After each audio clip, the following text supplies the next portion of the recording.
Taxi operator gone missing in St. Andrew. Hi again and welcome. This is Links 007 TV News Report, and we'll be right back with the full details to come. Welcome to Links 007 TV News Report, providing you with the best in local and international news updates.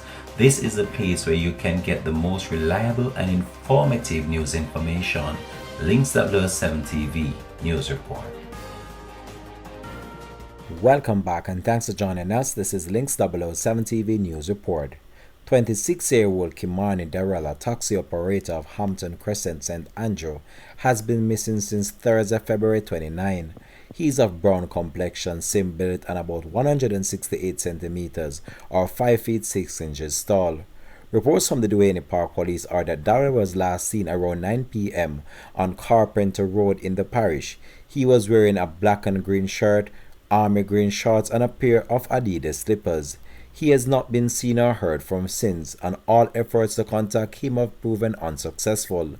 Anyone knowing the whereabouts of Kimani Darrell is being asked to contact the Duane Park Police at 876-933-4280, the police 119 emergency number or the nearest police station. This has been Links 007 TV News Report. Thanks for watching.